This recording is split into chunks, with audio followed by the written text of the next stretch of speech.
OG in the house, yo. Yo, what's up mga par? Samahan nyo nga kami par. Maglilinis kami ng aircon sa Valenzuela mga par.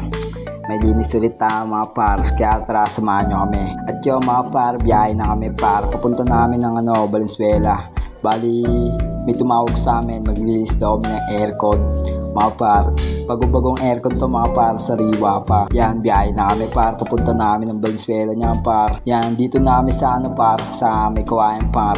At yan par, tamang papogi lang ako dyan par. Siyempre, pogi tayo par eh. At ayun par, nasa MacArthur na tayo par. Papunta na tayo Valenzuela. At yun, nasa Valenzuela na tayo par, sa Malanday par, sa may checkpoint par, sa may Sabungan. Yo par, maya lang nakarating na kami sa aming destinasyon. Eto, hawak ko na yung gamit ko, tara. Yo par, ayun na par, narating namin sa aming lilinisan na aircon par. Tinignan namin kung okay ba, okay naman. Kaya yan, binaklas na namin.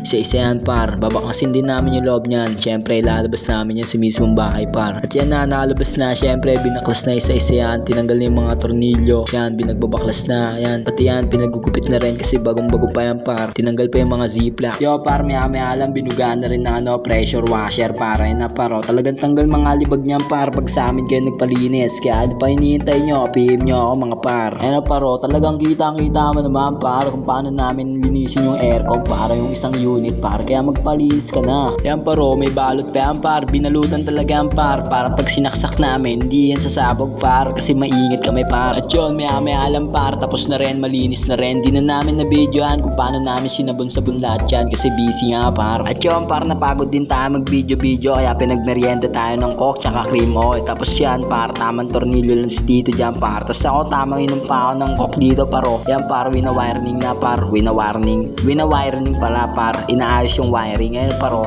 inaayos yung pagkakasaksak dyan par. Kung may tulo ba ako, natuluan ba ng tubig. Kasi baka mamaya par, bigla sumabog yan. Tapos yun par, maya lang okay na. Pinagkakabitan ng mga tornilyo yung mga pindutan. Yan paro, sobrang linis ng gawa namin par. Kaya ano pa hinihintay mo, magpalinis ka na rin par. At yun par, tapos na tornilyo yan. Etong ibabaw naman par, pinagpupunasan na yung takip. Yo par, maya lang par, nilagyan ng takip kasi lalagyan ko na ng tornilyo. At yun par, pagtapos takpan par, tinornilyohan ko na par. Yan par, may tabo pa yan par. Kasi pagtapos ko tornilyohan yan par, maliligo naman ako par. At yun par, inagaw na saan yung screwdriver par kasi uulan na par, minamadali na rin. At yan par, tatapusin na namin. Tatapusin na rin ng pag-inom ng coke, yeah par. At yun, maya lang naikabit na yung aircon par, tinesting na namin kung nalamig ba. At yun, nalamig naman par, okay naman par, wala naman diferensya. Yung nagsasalita lang may diferensya par.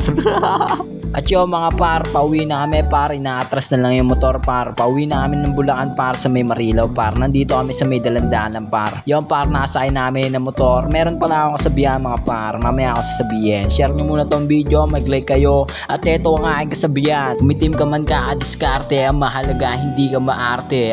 Yeah, maraming salamat sa inyo.